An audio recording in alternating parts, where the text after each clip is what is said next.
নমস্কার, আমি রঞ্জন কুমার প্রামাণিক, বিএসসি শিক্ষক গণিত, Belgachi Alimuzzaman school and college এবং এই মন্দিরের সহসভাপতি পদে দায়িত্বে আছি। আমাদের যে সামনে দেখতে পাচ্ছেন শ্রী শ্রী রাধাগোবিন্দ মন্দির, এই রাধাগোবিন্দ মন্দিরটা প্রতিষ্ঠিত হয় 2022 সালে এবং তার আগে আমাদের এখানে একটা মন্দির প্রতিষ্ঠিত হয়, সেটা হচ্ছে দুর্গা মন্দির এবং সেটা 1911 সালে। পাশাপাশি এই মন্দিরের পাশে একটা বৃদ্ধাশ্রম এবং অনাথ আশ্রম আছে, যেটা নাম দেওয়া হয়েছে দেবব্রত সেবাশ্রম। এই দেবব্রত সেবাশ্রমে কার্যক্রম এখনও শুরু হয় নাই, প্রক্রিয়াধীন আছে, রেজিস্ট্রেশনের কাজ চলছে, ইনকোয়ারি হয়ে গেছে। আমরা অতি তাড়াতাড়ি সেটার কার্যক্রম শুরু করতে পারবো আশা করি। আর এখানে গীতা পাঠ শেখানো হয়, প্রতি শুক্রবার ক্লাস হয়, শিক্ষার্থীর সংখ্যা প্রায় 150-র উপরে। পাশাপাশি এখানে প্রাক প্রাথমিক শিশু শিক্ষা কার্যক্রম আছে, যেটা মন্দির ভিত্তিক শিক্ষা কার্যক্রম, সেটাও এখানে চলে।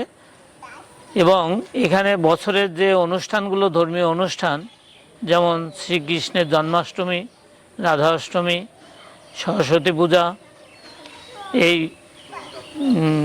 পূজাগুলো বা পার্বণগুলো, শিবরাত্রি ব্রত, এগুলো কার্যক্রম এখানে চলমান। প্রত্যেকটা অনুষ্ঠান এবং খুবই ধুমধাম করে হয় এবং পাশাপাশি এই 4টা ইউনিয়নের লোকজনের সমাগমে এখানে হয়। 4টা ইউনিয়ন বলতে খানগঞ্জ ইউনিয়ন, মদাপুর, রতনদিয়া এবং চন্দনী, এই এলাকার লোকগুলো, ভক্তবৃন্দ এখানে। কোন জেলায় এটা অবস্থিত? এটা রাজবাড়ী জেলার রাজবাড়ী সদর থানার খানগঞ্জ ইউনিয়নে অবস্থিত। তার পাশাপাশি এখানে যে প্রতিদিন দুপুরে অন্নভোগ হয়, পাশাপাশি আর সকালে পূজা দেওয়া হয় ফলমূল দিয়ে, বৈকালিক ভোগ হয় এবং রাত্রে কীর্তন হয়, পাঠ হয়। এই কার্যক্রমগুলো এখানে চলমান। যাই হোক, আমরা আরও কিছু কার্যক্রম হাতে নিব, সেটা পরিকল্পনা অনুযায়ী চলবে। এই আর কি এখানের ইতিহাস।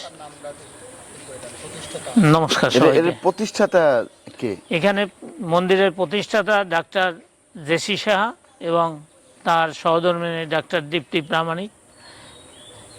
এনারা দুইজন সার্বিকভাবে সহযোগিতা করেন, দেখাশোনা করেন। আমরা শুধু শ্রম দেই আর কি মন্দিরের কার্যক্রম পরিচালনার জন্য, এবং তাদের পরামর্শে এই কাজগুলো হয়ে থাকে। ধন্যবাদ। ধন্যবাদ সবাইকে। হরে কৃষ্ণ। আমরা হরিহরপুর বাসুদেবপুরের শ্রী শ্রী সর্বজনীন রাধাগোবিন্দ মন্দিরের সেবায়িত হিসাবে এই মন্দিরে নিয়োজিত। আমাদের প্রায় এই মন্দিরে আসার আজ থেকে 3-3.5 মাস হচ্ছে। আগে অন্য সবাই ছিল, তারপরে আমরা এসেছি। আমাদের বাসা হচ্ছে দিনাজপুর, খানসামা থানা। তো আমরা এ মন্দির পরিচালনা করতেছি। প্রথমত আমরা এই মন্দিরের 5 বেলা সেবা করি।